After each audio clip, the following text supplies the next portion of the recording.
Hey everyone, it's John Gardisi again. Today we're going to be talking about how the coronavirus will impact college admissions.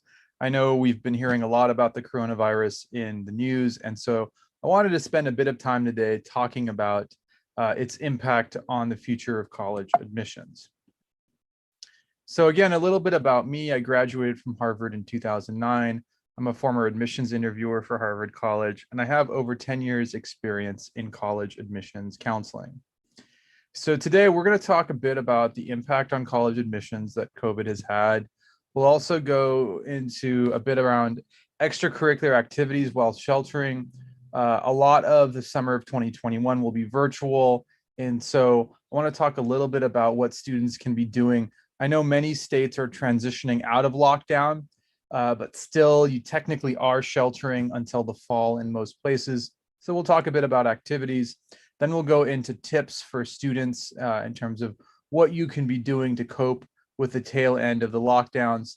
And then finally, we'll take some questions. So let's give a quick update on the SAT, including the subject tests. So as of now, we have August and October test dates available. Some of you may have heard there is no longer going to be an essay section on the SAT. So your score will have two components, a math section and a verbal section. There will no longer be, as I said, an essay, and there actually won't be any more subject tests. So in the past, students would have to take up to 3 subject tests, and those are now gone. In terms of timeline, if you're applying ED or EA, early decision or early action, you want to try to take your test by August. And if you're applying regular decision, you want to take your test by December. So, the ED, EA deadline's typically November 1st, and the regular decision deadline is Jan 1. So that's a quick update on the SAT. The ACT is going to be staying the same. There is still going to be an essay section on the ACT, so that's something to consider. And similarly, if you're applying early decision or early action, you want to take your test by September, and then regular decision, you want to take your test by December. So what are some adjustments that colleges are making, given that we've gone through COVID and really seen a lot of upheaval in the college admissions landscape? So we're seeing a lot of colleges go test optional and test blind. Colleges that I once thought would never go test optional, like the Ivies, are doing so. We're also seeing some university systems like the University of California, the California State System, go completely test blind for next year. And then some are, other universities are going to be test optional. Now, if you're going for a top university, test scores are going to be important, particularly for the top 15 schools. So if you were planning on taking an SAT at some point in the fall or next year, I would still go for it. There's also going to be some space to discuss the impact of COVID on the Common Application. We had this question last year, and we expect to see this question again this year. So you'll have an opportunity to talk about, what this time has meant for you in terms of your own personal development and growth. So let's take a look at the COVID question. And I'm going to read it because I think it's very important to understand verbatim what this question is asking. So community disruptions such as COVID-19 and natural disasters can have deep and long-lasting impacts. If you need it, this space is yours to describe those impacts. Colleges care about the effects on your health and well-being, safety, family circumstances, future plans, and education, including access to reliable technology and quiet study spaces. Do you wish to share anything on this topic, yes or no? And my recommendation is to answer yes.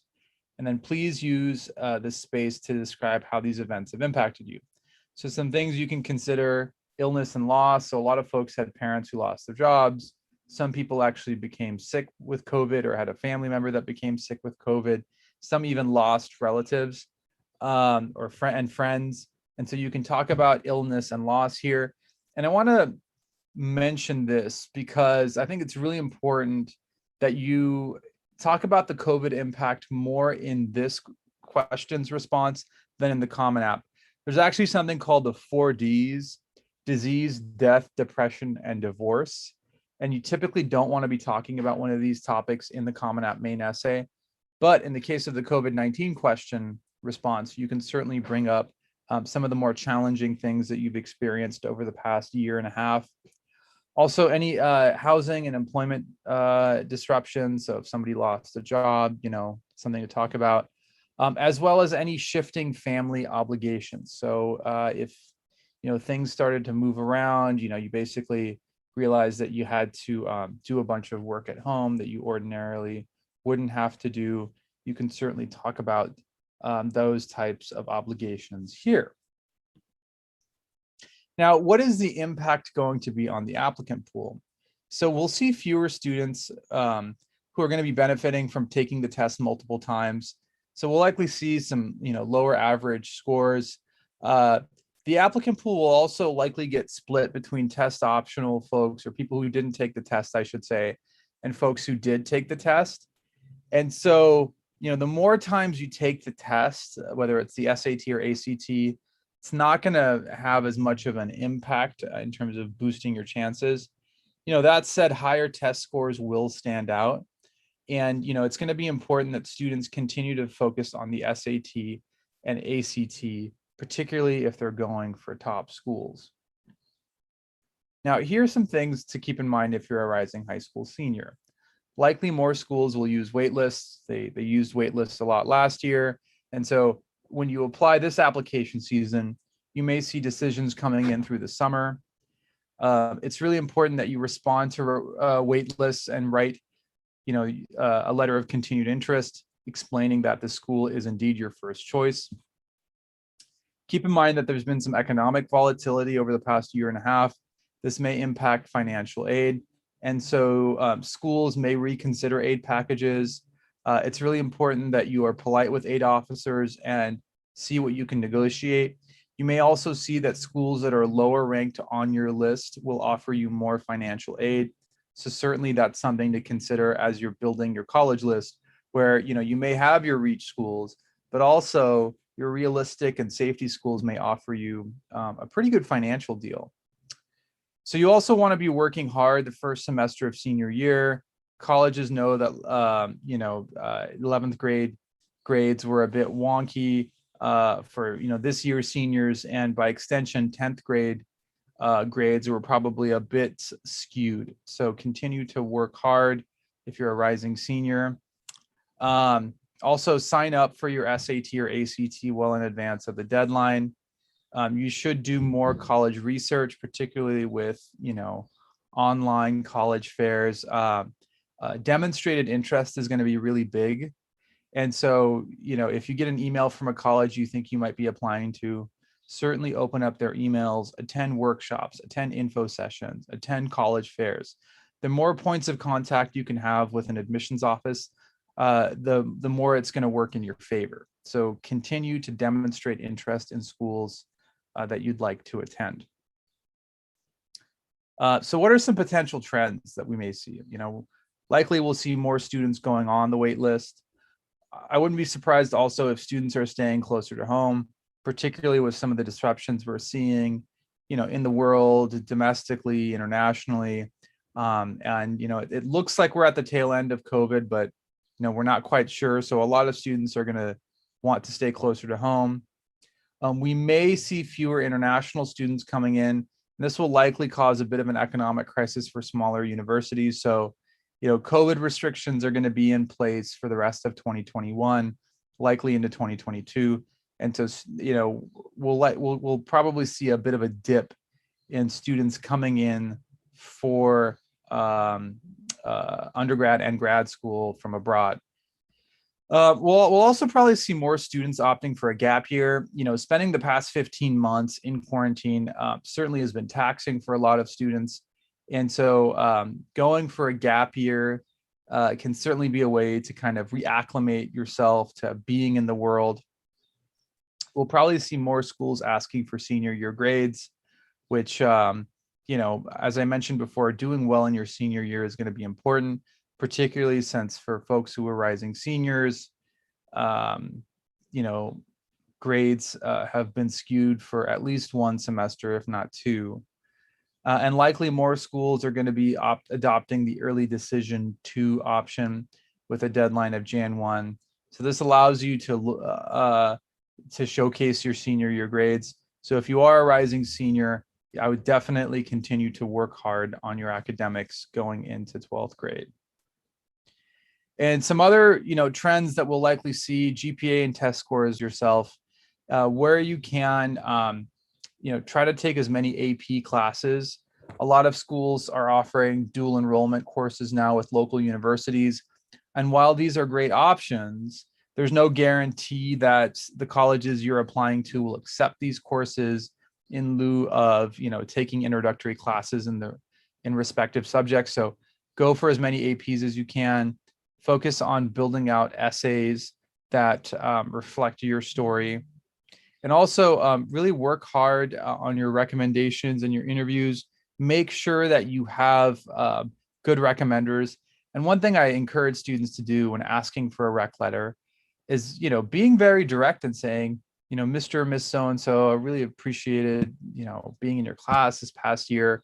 Can you write me an excellent letter of recommendation for college? And if you see a teacher getting defensive or hesitant, feel free to nix him or her when it comes to requesting a rec letter. And also activities are going to be very important. And I know I've mentioned this before, community service is the most underrated aspect of a student's application.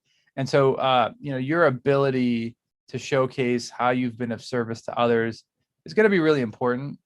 So, what did you do during this time, and what are you continuing to do to make the world a better place will continue to matter in future admission seasons.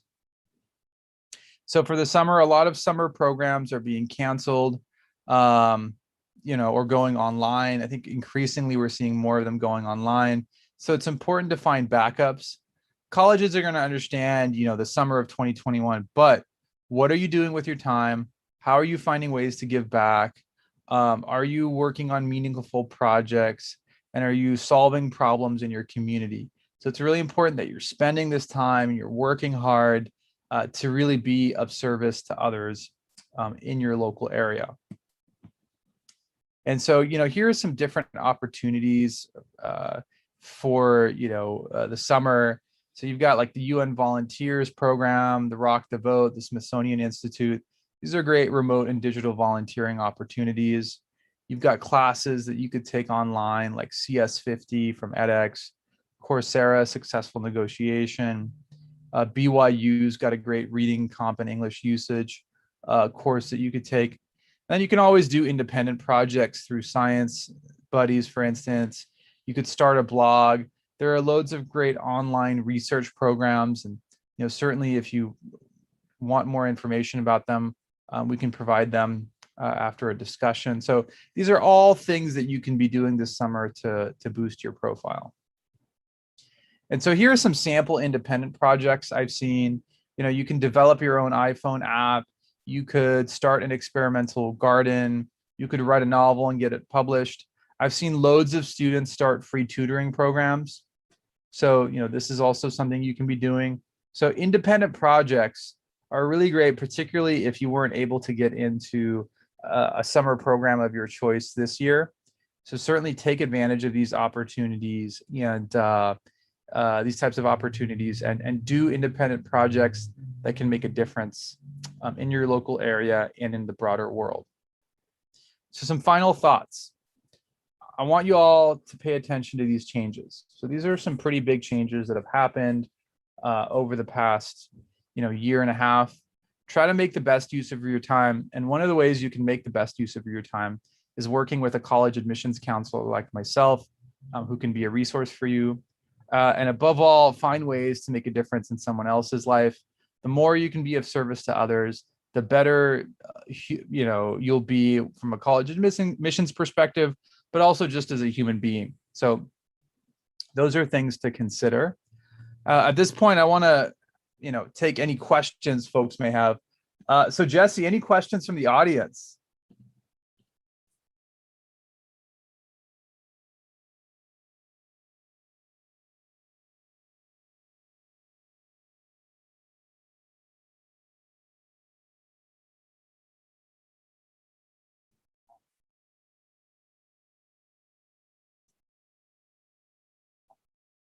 Yeah, great question. So it's a separate question. So there's typically a Common App main essay, followed by a supplemental question that relates to COVID.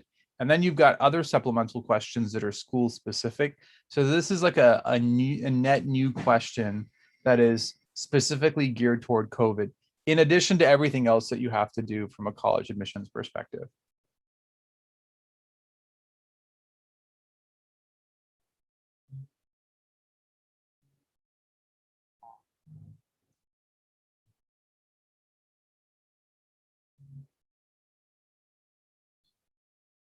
Yeah.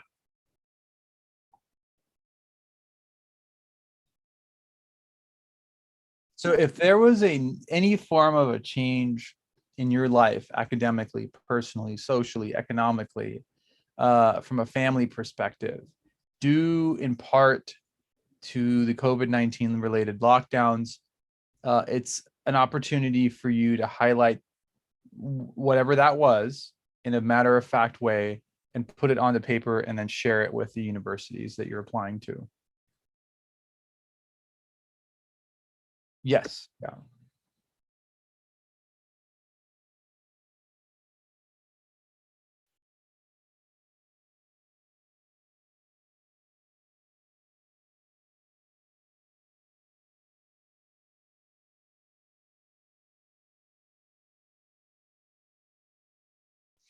Yeah, that's another great question. I think at this point, if you're looking at your summer and you're not sure what you should be doing, you can find some in-person opportunities, but the vast majority of what you will find will be online. So I would say look for things online and where possible, fill in your profile or your activity list with, in-person opportunities where possible. I think realistically, we won't be going back to in-person internships or activities until the fall. So the next couple months are going to be fairly virtual for most people.